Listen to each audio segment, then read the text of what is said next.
Hello everyone, आज की इस वीडियो में हम इंग्लिश स्पीकिंग कोर्स का 21st डे यानी 21वां दिन कवर करने वाले हैं। और आज की इस वीडियो में हम पहुंच गए हैं अपने तीसरे एक्सपीडिशन यानी तीसरे अभियान में, और आज हम कुछ नया स्टार्ट करेंगे। तो तीसरे अभियान में हम आपको अंग्रेजी व्याकरण के कुछ आवश्यक पहलुओं का ज्ञान कराने जा रहे हैं। यदि आप इन्हें जान लेंगे तो आपको मोटे रूप से अंग्रेजी समझ आ जाएगी। तो आज हम कुछ व्याकरण के नए पहलुओं को जानेंगे। अगर आप इन सब चीजों को समझते हैं तो आप समझ जाएंगे, आप जान जाएंगे, तो आप ये कह पाएंगे कि आपको एक मोटे तौर पे यानी आपको ऊपर ऊपर से इंग्लिश समझ में आने लगी, यानी आप इससे आपको इंग्लिश का जो एक जिस्ट होता है वो आपको समझ आ जाएगा और आप इतना सीख लेंगे कि आप आम बोलचाल में इंग्लिश का यूज कर पाए। 21वें से 30वें दिन के इस सेट में इन विषयों पर ध्यान दिया गया है। प्रोनाउंस यानी हम 21 से 30 दिन का जो अब हम सेशन करेंगे, जो आगे की जो 10 वीडियोस आएंगी, उसमें हम pronouns, prepositions, correlatives, active and passive voice, temporals, countable nouns, emphasis and some notable usages को पढ़ेंगे। अंत में प्रचलित इडियम्स भी दिए गए हैं, यानी मुहावरे। इडियम्स का मतलब प्रत्येक दिन के अंत में हम इन विषयों से संबंधित टिप्पणियां भी दी गई हैं जो विषय को समझने में बड़ी सहायक होंगी। आप एक एक दिन में एक एक करके अभ्यास कीजिए और फिर देखिए कि आप कहां से कहां पहुंच गए हैं। सबसे पहले सर्वनाम शब्दों का प्रयोग देखिए। तो हाँ फ्रेंड्स, अगर आप हर एक दिन जो हम सेशन करते हैं, जो हमारा एक दिन का जो सेशन होता है, उसके अंत में जो अभ्यास दिया गया है, अगर आप अभ्यास करते हैं, आप प्रैक्टिस करते हैं, या मैंने आपको जो वीडियो में बातें बताई हैं, अगर आप उसे फॉलो करते हैं, तो आप ये खुद नोटिस करेंगे कि आपने कितनी इजीली और कितनी इंग्लिश में आप आगे बढ़ने लगे हैं और आपने कितनी ज्यादा इंग्लिश को सीख लिया है। तो आज हम स्टार्ट करेंगे सर्वनाम यानी प्रोनाउन से। He, she, it, this, that, you, I, each, none आदि सर्वनाम शब्दों का प्रयोग ये आज हम देखेंगे। ए एंड द आर्टिकल्स का सामान्य प्रयोग। तो अब कैसे हम यूज करते हैं ये सारे।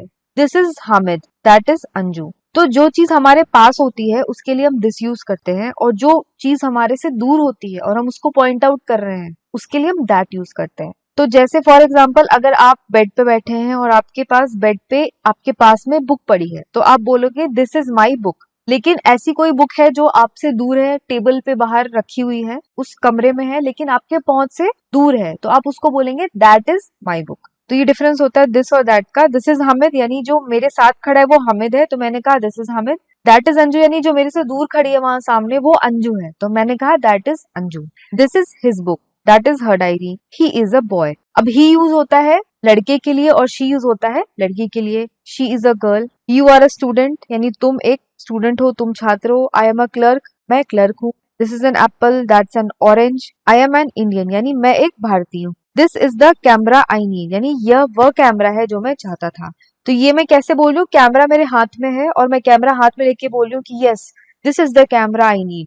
अगर मेरे हाथ में कैमरा नहीं होता, कैमरा स्टैंड पे रखा होता या दुकान में सामने शोकेस में रखा होता, तो मैं बोलती that is the camera I need. I have also bought the same pen, मैंने भी यही पेन खरीदा है। This is a pencil and it's mine यानी ये एक पेंसिल है और यह मेरी है। तो दिस हमने यूज किया यानी हम यह बोल रहे हैं। और अगर हम बोलते that is a pencil and that is mine, तो हम बोलते वह एक पेंसिल है और वह मेरी है। दैट इज माई गोट यानी वह मेरी बकरी है। These are my books, those are your books यानी यह बुक मेरी है।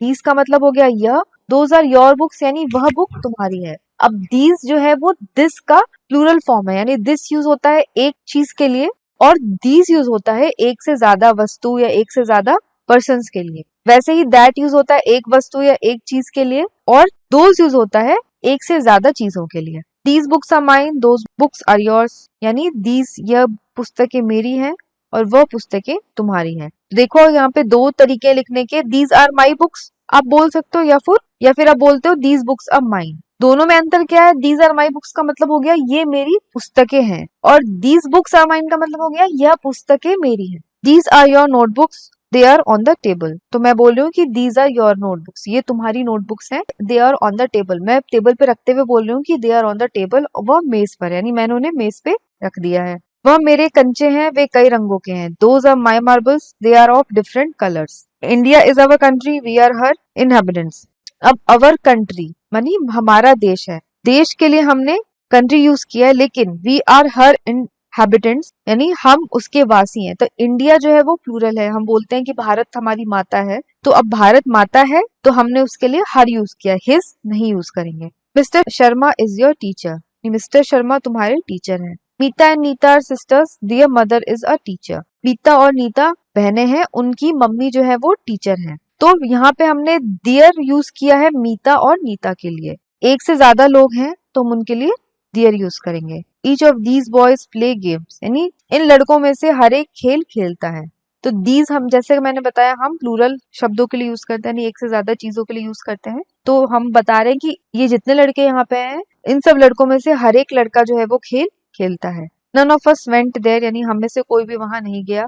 We enjoyed ourselves during the holidays, हमने छुट्टियों में बहुत मजे किए या हमें छुट्टियों के दौरान बहुत आनंद आया। Whoever is the best will get a prize, यानी जो भी इनमें से बेस्ट है, यानी जो भी इनमें से सबसे बढ़िया है उसे प्राइज मिलेगा। He is wiser than me, अब देन मैंने पहले भी जब हम नाउन्स का जब डिग्री पढ़ रहे थे, सुपरलेटिव डिग्री और कंपैरेटिव डिग्री, तो हमने सीखा था then, wiser, wise, wiser, wisest, more beautiful, most beautiful, हमने तब पढ़ा था। तो वही सेम चीज हम यहाँ पे लिख रहे हैं, he is visor than me, यानी वो मुझसे ज्यादा बुद्धिमान है। हम बोलते वो सबसे ज्यादा बुद्धिमान है तो हम यूज करते he is the wisest. My hand writing is better than that of my brother, मेरी हैंड राइटिंग मेरे भाई से ज्यादा अच्छी है। तो यहाँ हमने दैट यूज किया है हैंड राइटिंग के लिए। हम ये बोल सकते थे my hand writing is better than hand writing of my brother, लेकिन हैंड राइटिंग हम दो बार यूज नहीं करते इंग्लिश लैंग्वेज में, उसकी जगह हम दैट का यूज करते हैं। What is that? That's a computer, वह क्या है? वह एक कंप्यूटर है। What are those?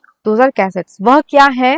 वह कैसेट्स हैं। सिंगुलर प्लूरल की बात है यहाँ पे। This is a box, these are its corners, अब यह एक बॉक्स है और दीज आर इट्स कॉर्नर्स, यानी ये इसके कोने हैं। तो हमने एक बॉक्स हाथ में लिया है, हम बोल रहे हैं दिस इज अ बॉक्स, यह एक बॉक्स है। अब बॉक्स के कोने, एक तो कोना होता नहीं है बॉक्स में, बॉक्स अगर स्क्वायर है तो उसके बहुत सारे कोने हैं, ऊपर में 4 कोने, नीचे में 4 कोने हैं, तो कोने एक नहीं है ज्यादा है। तो हमने यूज किया दीज आर इट्स कॉर्नर्स, यानी दीज हमने बॉक्स के लिए यूज नहीं किया है, दीज हमने यहाँ पे कॉर्नर्स के लिए यानी कोनों के लिए यूज किया है। Who is that? He is my colleague, वह कौन है? वह मेरा कलीग है। Whose notebooks is this? वह किसकी नोटबुक्स हैं? It is hers, वह उसकी है। This cow is ours, यह काव हमारी है। Those shops are theirs, वह दुकानें उनकी हैं। This watch is mine, वह घड़ी मेरी है। This house is yours, यह घर आपका है। This house is his, यह घर उसका है। Your painting is the best, तुम्हारी पेंटिंग सबसे अच्छी है। Is the best का मतलब होता है सबसे अच्छी। अगर हम better यूज करते हैं is better, तब हमें लिखना पड़ता आगे than, हम किसी से जब कंपेयर करते हैं तब हम than यूज करते हैं। हमने लिखा यहाँ पे is the best यानी सबसे अच्छी है, इसकी कोई कंपेरिजन ही नहीं। I am listening to you attentively, मैं तुम्हारी बात ध्यान से सुन रहा हूँ। Who is knocking at the door, door पे कौन खटखटा रहा है? Whose luggage is this, यह किसका सामान है? दिस है यानी यह यूज करेंगे, दैट होता तब हम वह यूज करते। That's a different matter all together, वह बिल्कुल दूसरी बात है। She doesn't know the value of time, उसे समय की कीमत नहीं मालूम है। यू कैन ट्रस्ट देम, तुम उनका भरोसा कर सकते हो। I am very thankful to you, मैं तुम्हारा बहुत एहसानमंद हूँ। उसके रूखे व्यवहार से मुझे बहुत धक्का पहुंचा। His rude behaviour shocked me, धक्का पहुंचा यानी शॉक्ड मी। शॉक का मतलब होता है आश्चर्यचकित होना। I never expected this from you, मैंने तुमसे यह आशा कभी नहीं की थी। These books are of no use to me, ये किताबें मेरे किसी काम की नहीं। We have to leave at once, हमें तुरंत जाना है। They have their own houses in Delhi, उनके दिल्ली में अपने मकान हैं। They है यानी एक से ज्यादा व्यक्ति हैं, एक से ज्यादा व्यक्ति के बारे में बात की गई है, इसलिए हमने यहाँ पे their यूज किया है। अगर यहाँ पे his होता, he होता कि he have, तो हमने यहाँ पे his का प्रयोग किया होता, लेकिन यहाँ पे हमने they का यूज किया है, तो हम यहाँ पे their का यूज करेंगे। That shop belongs to my uncle, वह दुकान मेरे चाचा जी। अब यहाँ पे कुछ याद रखने लायक बातें हैं। He, she और that, इन सभी का अर्थ वह होता है। तो अगर हम he बोलते हैं, she का यूज करते हैं या that का यूज करते हैं, इसका अर्थ होता है वह। He पुरुषवाचक सर्वनाम है और that निश्चयवाचक सर्वनाम है, अर्थात he और she क्रमशः पुरुष और स्त्री का बोध कराते हैं, पर that वस्तु का निश्चय करता है। यह नहीं वह लाओ, bring that not this। तो अगर हम this या that यूज करते हैं तो हम निश्चयवाचक सर्वनाम का प्रयोग करें, यानी वो निश्चित है। ही अगर हम बोल रहे हैं ही यानी कोई भी हो सकता है, लेकिन हम बोल रहे हैं कि bring that not this, यानी वह लाओ यह नहीं। हमने किसी को बोला कोई वस्तु लाने, वो कोई और वस्तु ले आया, तो हम उसे ये बोलते हैं कि तुम वह लाओ, पॉइंट करके हम बोल रहे हैं तुम वह लाओ, ये मत लाओ। दिस दैट निश्चयवाचक सर्वनाम है, दीस बहुवचन रूप है, दिस का बहुवचन रूप है दीस और दैट का बहुवचन रूप है दोज। दिस यानी यह और दैट यानी वह, इन दोनों के बदले अगले वाक्यों में इट का प्रयोग होता है। तो अगर हमने पहले वाक्य में दिस का यूज कर दिया तो हम अगले वाक्य में भी दिस का यूज नहीं करेंगे। जैसे अगर हम बोलते हैं कि this is my pen, this is my pen हमने बोल दिया कि यह मेरा पेन है। अब हम ये नहीं बोलेंगे कि this pen is of red colour, हम ये नहीं लिखेंगे क्योंकि दिस हमने पहले बोल दिया। अगले सेंटेंस में हम बोलेंगे it is of red colour, यानी यह मेरा पेन है और यह रेड कलर का है। तो दिस हम बार बार सेंटेंस में यूज नहीं करेंगे, उसकी जगह हम इट का प्रयोग करेंगे। दीज यानी ये, दोज यानी वे, इन दोनों के बदले अगले वाक्य में दे आता है। अब वैसे अगर हम बोलेंगे दीज आर माई पेन्स, तो अगले वाक्य में हम they are of red colour नहीं बोलेंगे, हम बोलेंगे these are of red colour. A and the ये आर्टिकल्स कहलाते हैं। ए एंड अनिश्चयवाची है और द निश्चयवाची। सामान्यतः जिन संज्ञा शब्दों की गिनती हो सकती है वो काउंटेबल हैं, उनके आगे ए और एन लगता है, यानी जो जिनकी हम गिनती कर सकते हैं, जिन वस्तुओं की या संज्ञा की, उनके आगे हम ए और एन लगाते हैं। जैसे a book, a cat, an animal, an egg. और जिन काउंटेबल शब्दों का पहला वर्ण ए ई आई ओ यू में से कोई होता है, यानी जो वोवेल होता है या स्वर होता है, स्वर की ध्वनि से भी शुरू होता है, सिर्फ वोवेल ही नहीं होना है, वोवेल के साउंड से भी जो शुरू होता है, उनके आगे एन लगता है। जैसे एन एनिमल, एन इंडियन। और जिन शब्दों में पहला वर्ण व्यंजन होता है वहां ए लगता है, जैसे a man, a cat, etcetera. ये हमने पहले भी पढ़ा है। आर्टिकल्स जब हमने कवर किया था जिस वीडियो में, उसमें हमने ए और एन और द के बारे में पढ़ा है डिटेल में। द जो है वो निश्चयवाचक आर्टिकल है, किसी व्यक्ति या वस्तु विशेष को इंगित करने के लिए प्रयोग में आता है। जैसे this is the book I need, तो द हम यूज करते हैं कोई निश्चयवाची वस्तु के लिए या संज्ञा के लिए। जैसे this is the book I need, यह वह बुक है जो मुझे चाहिए थी। हम ये नहीं बोलेंगे कि this is a book I need, हम बोलेंगे दिस इज अ बुक, यानी यह एक पुस्तक है। लेकिन अगर मैं ये बोलूं कि यह वही पुस्तक है जो मुझे चाहिए थी, तो हम इसे इंग्लिश में कैसे कहेंगे? This is the book I need, यानी यह वही पुस्तक है जो मुझे चाहिए थी, जो इसकी मुझे जरूरत थी। तो द जो है वो निश्चित शब्द के लिए, निश्चित संज्ञा के लिए प्रयोग किया जाता है। इसका आगे हम कुछ और यूज देखेंगे। This, that, these, those are called demonstrative adjectives when they are used with nouns. For example this book, that dog, those shops, these houses. जब हम किसी नाउन के आगे यूज करते हैं दिस, दैट, दोज का, यानी किसी संज्ञा के आगे जब हम यूज करते हैं, तो ये वर्ड जो है वो विशेषण का कार्य करते हैं। जैसे अगर हम बुक लिख रहे हैं, तो बुक क्या है? ये कॉमन नाउन है, ठीक है। जब हम लिखेंगे दिस बुक, तो दिस बुक का ये मतलब यह बुक, तो यहाँ पे दिस जो है वो डेमोन्स्ट्रेटिव एडजेक्टिव कहलाता है, ये हो जाता है, ये विशेषण का काम करता है। तो ऐसे जो भी शब्द आते हैं जिसमें नाउन के जस्ट पहले दिस, दैट, दीज या दोज का प्रयोग किया गया है, और आपसे पूछा जाए कि आपको डेमोन्स्ट्रेटिव एडजेक्टिव्स बताना है, तो आप इसे अंडरलाइन करोगे, ये होते हैं आपके डेमोन्स्ट्रेटिव एडजेक्टिव। जैसे this book, that pain, those houses, these cows. तो आज की इस वीडियो के साथ हमारा 21वें दिन का वीडियो यहाँ पे समाप्त होता है। आई होप कि आपको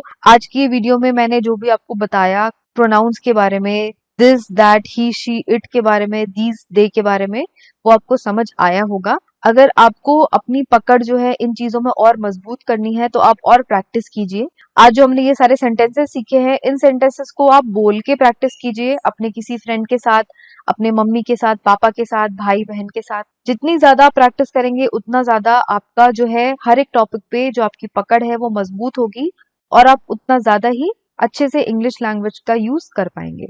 तो आज के लिए बस इतना ही। तो अगर आज की वीडियो पसंद आई हो तो लाइक बटन को जरूर दबाएं, और इस वीडियो को अपने सारे फ्रेंड्स के साथ भी जरूर शेयर करें। तो आज के लिए बस इतना ही। मैं मिलूंगी आपको अगली वीडियो के साथ, यानी 22nd डे के सेशन के साथ। तब तक के लिए take care and have a nice day. तो इसी के साथ हमारी आज की वर्कशीट यहाँ पे समाप्त होती है। तो अगर अब तक आपने चैनल को सब्सक्राइब नहीं किया है, तो आप आईसीटी चैनल के नीचे जाके चैनल को सब्सक्राइब कर लें, और सब्सक्राइब करने के साथ बेल आइकन दबाएं और ऑल सेलेक्ट करें। ऑल सेलेक्ट करने से आपको जब भी चैनल पे वीडियोस अपलोड होंगी, आपको उसका इंस्टेंट नोटिफिकेशन मिल जाएगा, और आपको वीडियो सर्च नहीं करनी पड़ेगी। और इसके साथ ही आप हमसे टेलीग्राम चैनल पे भी जुड़ सकते हैं, आईसीटी चैनल पे। टेलीग्राम चैनल पे भी वर्कशीट्स रेगुलर अपलोड होती रहती है, वहां पे जाके आप वर्कशीट को डायरेक्ट लिंक से ओपन कर सकते हैं, और साथ ही साथ आपको आंसर्स के पीडीएफ भी वहां से मिल जाएंगे। तो आज के लिए बस इतना ही। अगर आपको आज की ये वीडियो पसंद आई हो तो लाइक बटन को जरूर दबाएं, और इस वीडियो को आप अपने सारे फ्रेंड्स के साथ भी जरूर शेयर करें। मैं मिलूंगी आपको अगली वर्कशीट के साथ। तब तक के लिए take care, stay safe and have a nice day.